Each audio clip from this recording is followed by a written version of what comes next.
يا اهلا وسهلا بيكم يا احلى متابعين في فيديو جديد. وفي الفيديو ده هشارك معاكم طريقة حل مشكلة تم قفل حساب الفيسبوك وبكل سهولة. عايزكم تتابعوا معايا الفيديو للاخر علشان الكل يستفيد، وبتمنى من كل اخواتي لو عجبكم الفيديو بالله عليكم تنزلوا تحت تضغطوا لايك للفيديو واشتركوا معايا في القناة وسيب لي تعليق على ذوقك. وبس كده يلا بينا نبدأ الفيديو. اول خطوة معانا هنضغط على تطبيق الفيسبوك، وهنا زي ما احنا شايفين مع بعض تم قفل حسابي، وهنا حضرتك بيبعت لك رمز على الجيميل بتاعك اللي مربوط بالحساب، او تقدر تفتح الحساب بتاعك بتاريخ الميلاد، او حضرتك تقدر تفتح الحساب بتاعك وتأكد الهوية.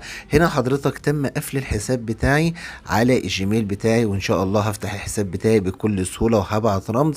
وهنا حضرتك بقى لو انت ناسي كل الاختيارات اللي انا قلتها لحضرتك، هقول لحضرتك دلوقتي على ميزة تقدر تبعتها او مشكلة تقدر تكتبها وتبعتها للدعم الفني، وان شاء الله المشكلة هتتحل بتاعت حضرتك. اول طريقة هنعملها علشان نحل المشكلة، هنمسك الهاتف بتاعنا وهنخليها على نفس الصفحة، وهنهز الهاتف هزتين على ناحية اليمين بالشكل ده.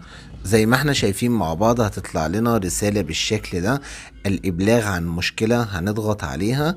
وهنا حضرتك هتلاقي واخد سكرين للمشكلة بتاعتك، وهنضغط على وصف المشكلة. هنا هنكتب الكلمتين دول: لقد تم قفل حسابي بالخطأ، برجاء حل المشكلة في أقرب وقت، وشكرا فيسبوك. وهنا حضرتك هنرسل المشكلة للدعم الفني، وإن شاء الله المشكلة هتتحل بتاعت حضرتك في أقرب وقت. حضرتك علشان نبعت رمز على الحساب بتاعنا هنضغط على بدء الاستخدام، وبعد كده هنضغط على التالي. وهنا حضرتك هنضغط على تلقي الرمز البريد الإلكتروني، الحصول على رمز هنضغط عليها. وهنا حضرتك هيبعت لنا رمز على الحساب الجيميل بتاعنا. هنطلع من تطبيق الفيسبوك وهنروح على الحساب بتاعنا او الجيميل بتاعنا، وهنعمل فريش للصفحة، وان شاء الله الرمز هيوصل لنا. زي ما احنا شايفين مع بعض هنا الرمز وصل لنا. هننسخ الرمز بالشكل ده نسخ، وبعد كده هنروح على الفيسبوك وهنلصق الرمز اللي احنا نسخناه بالشكل ده، وهنضغط تم وهنضغط على ارسال.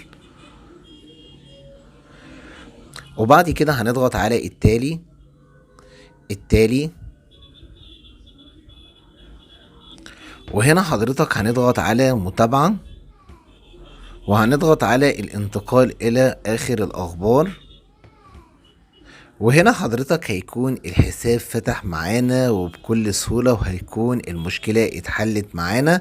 وبس كده هيكون فيديو سريع، وبتمنى يكون عجبكم. ولو عجبكم الفيديو ياريت ما تنسوش لايك واشتركوا معايا في القناة وسيب لي تعليق على ذوقك. وبس كده اشوفكم دايما على خير ان شاء الله.